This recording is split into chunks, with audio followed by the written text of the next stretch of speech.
अक्सर लोग कहते हैं कि रामायण या महाभारत में जो भी अस्त्र शस्त्र या जो कुछ दिखाया जाता है वैसा कैसे संभव है। प्राचीन भारत के अस्त्र शस्त्र ही नहीं, तीव्र गति वाले रथ, पुष्कर विमान, उड़ने की क्षमता वाले मनुष्यों की कहानियां भी आज संदेह की दृष्टि से देखी जाती हैं। यह बात सही है कि टेलीविजन पर जो कुछ दिखाया जाता है वह उसे बनाने वाले की कल्पना मात्र होता है, लेकिन वास्तविकता इससे बहुत अलग भी नहीं है। जिसे भी प्राचीन हिंदू ज्ञान विज्ञान को लेकर शक हो, उसे एक बार महाराष्ट्र में अजंता एलोरा के मंदिर और कंबोडिया के अंकोर वाट मंदिर अवश्य जाना चाहिए। ये वो स्थान हैं जिनकी पूरी कहानी भारतीयों को कभी नहीं बताई जाती, ताकि लोगों को यही लगता रहे कि ताजमहल जैसा मकबरा वास्तव में सबसे बड़ा आश्चर्य है, जबकि ताजमहल के निर्माण में आश्चर्यजनक कुछ भी नहीं है। आज के समय में ऐसी कोई दूसरी इमारत बनाना कठिन नहीं है, लेकिन अजंता एलोरा और अंकोर वाट मंदिर जैसा निर्माण आज के वैज्ञानिक और मशीनी युग में भी असंभव है। विश्व के बड़े बड़े आर्किटेक्ट और बड़ी बड़ी कंपनियां ये कह चुकी हैं कि आधुनिक युग में भी हमारे पास ऐसी टेक्नोलॉजी नहीं है कि इस तरह का निर्माण कर सकें। अजंता एलोरा के मंदिरों को एक विशाल पहाड़ के ऊपर काटकर नीचे की तरफ बनाया गया है। यहाँ बने कैलाश मंदिर को आप देखें तो विश्वास नहीं कर पाएंगे कि इसे इंसानों ने बनाया है। आज भी पूरी दुनिया में ऐसा कोई तरीका नहीं है जो किसी विशाल पहाड़ को इस तरह से काटे और उसमें मंदिर, गलियारा, मूर्ति, चबूतरा, नंदी बैल, शिवलिंग, खंबे इत्यादि बन सकें। यही नहीं बल्कि यह एक से अधिक फ्लोर वाला हो, बिल्कुल वैसे जैसे कोई मकान नीचे से शुरू करके ऊपर की तरफ बनाया जाता है।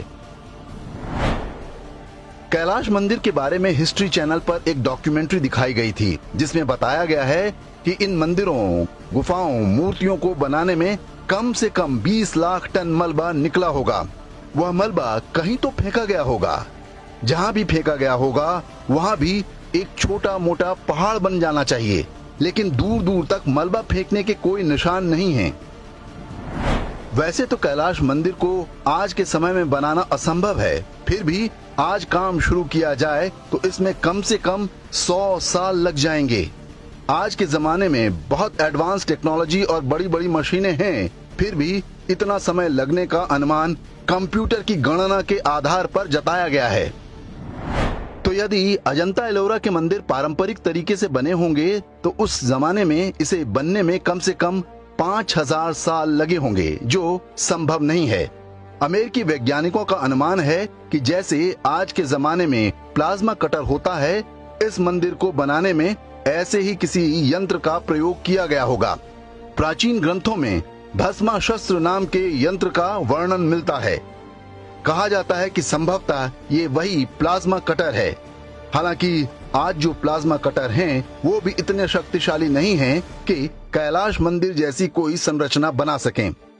भस्मा शस्त्र इतना शक्तिशाली होता रहा होगा कि वह किसी पत्थर को मनचाहे आकार में काट भी दे और उससे इतनी गर्मी पैदा हो कि सारा मलबा भाप बनकर उड़ जाए।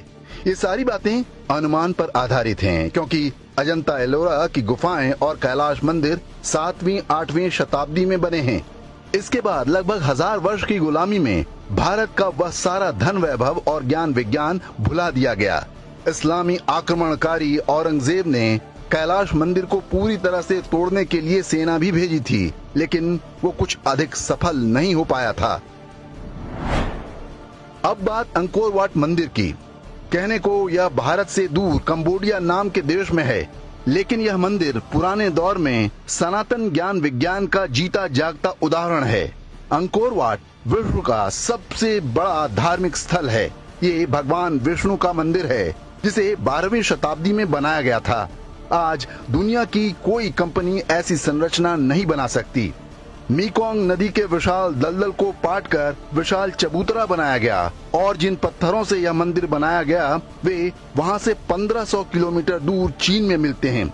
वहां से पत्थरों को लाकर बिना सीमेंट के कट एंड फिक्स मेथड द्वारा जोड़कर इतना विशाल मंदिर कैसे बना और कैसे यह इतने साल बाद भी सही सलामत खड़ा है, यह एक अनसुलझी पहेली है। अंकोर वाट और अजंता एलोरा के मंदिर जैसे ढेरों उदाहरण मिल जाएंगे। इन सब का एक ही मतलब है कि उस दौर में भारतीय ज्ञान विज्ञान आज के युग से भी आगे था। पहले इस्लामी और फिर ईसाई आक्रमणों से जूझते जूझते हमने वह सारा ज्ञान विस्मृत कर दिया। स्वतंत्रता के बाद देश के पास